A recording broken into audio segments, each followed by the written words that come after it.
వాతావరణ మార్పు ప్రతి దేశం మీద ప్రభావం చూపుతుంది. ఇవాళ నేను అమెరికా నాయకుల నిర్ణయాల వల్ల వాతావరణ మార్పుపై ప్రపంచ పోరాటం ఎలా రూపాంతరం చెందుతుందో మరియు ఇది చర్చనీయ అంశం ఎందుకో చెప్తాను. వాతావరణ మార్పులను ఎదుర్కొనేందుకు అత్యంత ముఖ్యమైన ఒప్పందాల్లో ఒకటి ప్యారిస్ వాతావరణ ఒప్పందం.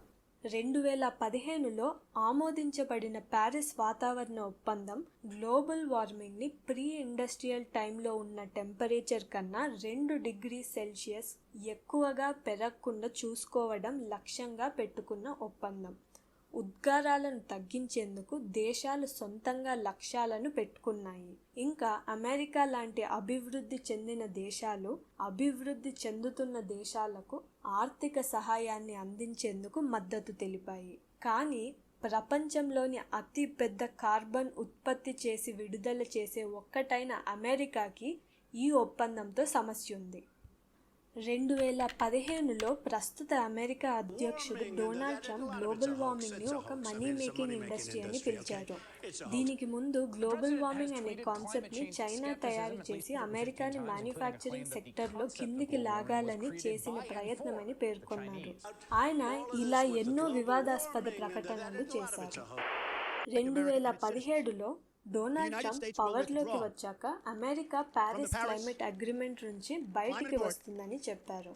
దానికి అతను ఇచ్చిన కారణం ఇది అమెరికా ఆర్థిక వ్యవస్థకు అన్యాయమని చెప్పారు. 2020లో అమెరికా ఈ ఒప్పందం నుండి బయటికి వచ్చింది. 2021లో జో బైడెన్ పదవిలోకి రాగానే మళ్ళీ ఈ ఒప్పందంలోకి చేరుతున్నట్టు సంతకం చేశాడు.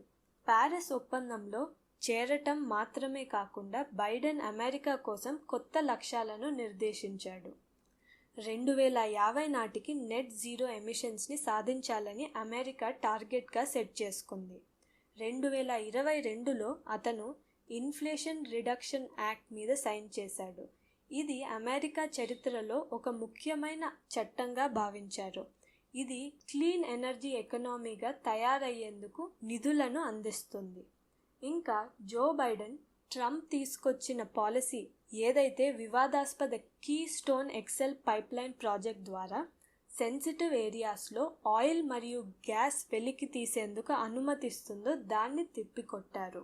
అంతేకాదు బైడెన్ ప్రభుత్వం వైట్ హౌస్లో నేషనల్ క్లైమేట్ అడ్వైజర్ మరియు US special presidential envoy for climate అనే కొత్త కీలక పాత్రలను సృష్టించారు. కానీ 2025లో జనవరి 20వ తేదీన డొనాల్డ్ ట్రంప్ తిరిగి పవర్లోకి వచ్చాడు. అతను మళ్ళీ ప్యారిస్ ఒప్పందం నుండి అమెరికా తొలగుతుందని సంతకం చేశాడు. దాని తర్వాత ట్రంప్ ప్రభుత్వం తీసుకున్న నిర్ణయాలతో వాతావరణ మార్పులను అడ్డుకునేందుకు చేసే చర్యలు మరియు పరిశోధనలపై ప్రభావం చూపింది. క్లీన్ ఎనర్జీ మరియు ఎన్వైర్మెంటల్ జస్టిస్ని ప్రమోట్ చేసే ప్రాజెక్టులు ఏవైతే తక్కువ ఆదాయ ప్రాంతాల్లో సోలార్ ప్యానెల్స్ని అమలు చేస్తాయో, కాలుష్యిత ప్రాంతాలను శుభ్రపరుస్తాయో, ఇంకా ఇటువంటి పర్యావరణంకి సంబంధించిన ప్రాజెక్టులకు ఫండింగ్ ఆపేయడం జరిగింది. కీలక వాతావరణ డేటాను గవర్నమెంట్ వెబ్సైట్ల నుండి తొలగించారు. దీనివల్ల కీలక సమాచారం సామాన్య ప్రజలకు అందుబాటులో లేదు. ఇది ఇప్పుడు అమెరికాలో ప్రస్తుత పరిస్థితి. ఇలా డేటా తీసేసినందుకు సైంటిస్టులు ఈ డేటాను కాపాడాలని ప్రయత్నాలు చేశారు. ఎందుకంటే ఈ డేటా పరిశోధనకు ఇంకా ప్రజల అవగాహన కోసం అవసరం కాబట్టి. అంతేకాదు ఎన్వైర్మెంటల్ ప్రొటెక్షన్ ఏజెన్సీ అడ్మినిస్ట్రేటర్ లీ జెల్డిన్ నాయకత్వంలో కార్బన్ డయాక్సైడ్ ఉద్గారాల నియమాలను రద్దు చేశారు. దీనివల్ల ప్రజారోగ్యానికి ఒక ముప్పని చెప్పొచ్చు. ప్రస్తుత పరిపాలన యొక్క ఈ చర్యలు పరిశోధకులు, పర్యావరణవేత్తలు మరియు అంతర్జాతీయ సంస్థలలో ఆందోళనలు రేపెత్తాయి. ఇలా అమెరికా ప్యారిస్ ఒప్పందంలో నుండి బయటికి రావడం మరియు ఆర్థిక సహాయాన్ని ఆపడం పేద దేశాల మీద భారీ ప్రభావం చూపుతుంది. అభివృద్ధి చెందుతున్న దేశాలు వాతావరణ మార్పులపై పోరాడడానికి సహాయపడే గ్రీన్ క్లైమేట్ ఫండ్కి అమెరికా సహకారం లేనందున ఇప్పుడు పెద్ద కొరతను ఎదుర్కొంటుంది. ఇండోనేషియా మరియు సౌత్ ఆఫ్రికా వంటి దేశాలు ఏవైతే అంతర్జాతీయ మద్దతుతో క్లీన్ ఎనర్జీకి మారుతున్నాయో అటువంటి దేశాలు బొగ్గు వంటి ఇంధనాలను వదులుకొని ఉద్గారాలను తగ్గించాలంటే కష్టమే. తక్కువ ఆర్థిక సహాయం కారణంగా అనేక దేశాలు ఈ క్లైమేట్ ప్రాజెక్ట్స్ కోసం అప్పులు తీసుకోవాల్సి వస్తుంది. ఇప్పటికే పెరిగిన సముద్ర మట్టాలను ఎదుర్కొంటున్న పెసిఫిక్లోని చిన్న ద్వీప దేశాలు వరదలు మరియు తుఫాన్ల నుండి రక్షణ ఏర్పాటు చేసుకోవడం మరింత కష్టంగా మారుతుంది. ఇలా జరగడం వల్ల అభివృద్ధి చెందిన దేశాల మీద నమ్మకం పోతుంది. ఇంకా ప్రపంచ సహకారాన్ని మరింత కష్టతరం చేస్తుంది. బలహీన సంఘాలు పరిస్థితి మరింత ఘోరంగా మారి వాళ్ళను వాళ్ళే కాపాడుకోలేని పరిస్థితి వస్తుంది. అమెరికాకి ఇప్పటికే అర్థం అవ్వాలి, క్లైమేట్ చేంజ్ అనేది భవిష్యత్తులో ఎప్పుడో ముందు రానున్న తరాలు ఎదుర్కొనేది కాదు, కానీ ఇప్పుడు మనం దాని ప్రభావాన్ని ఎదుర్కొంటున్నామని. అమెరికానే ఇప్పటికీ వాతావరణ మార్పు యొక్క తీవ్ర ప్రభావాలను ఎదుర్కొంది. తీవ్రమైన వాతావరణ సంఘటనలు తరచుగా మరియు తీవ్రంగా మారుతున్నాయి. కాలిఫోర్నియాలో ముఖ్యంగా లాస్ ఏంజలస్ తీవ్ర మంటలను ఎదుర్కొంది.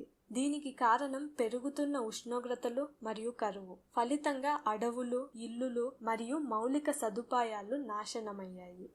అంతేకాదు, దేశంలో అనేక ప్రాంతాల్లో హీట్ వేవ్స్ని ఎదుర్కొంటున్నాయి. ఫీనిక్స్, అరిజోనా వంటి నగరాల్లో వేసవి ఉష్ణోగ్రతలు రోజు తడబడి 48 డిగ్రీ సెంటీగ్రేడ్ దాటి ఉంటున్నాయి. మరొక వైపు శీతాకాలం తుఫాన్లు, భారీ హిమపాతం మరియు గడ్డకట్టే పరిస్థితులను తెస్తున్నాయి. ఇంకా రోజువారీ కార్యకలాపాలకి అంతరాయం ఏర్పడుతుంది. ఇలాంటి సంఘటనలు ఇప్పుడు అమెరికాలో చాలా సాధారణమయ్యాయి. ప్రభుత్వాలు ఇలా ప్రవర్తిస్తే ఎలా అని అనుకోవడం మాత్రమే కాకుండా మనం ఏమి చేయగలము అని కూడా ఆలోచించాలి. ప్రజల్లో అవగాహన పెరగాలి. మనకు అవగాహన పెరిగితేనే ప్రభుత్వ విధానాలు పర్యావరణానికి అనుకూలంగా మారుతాయి.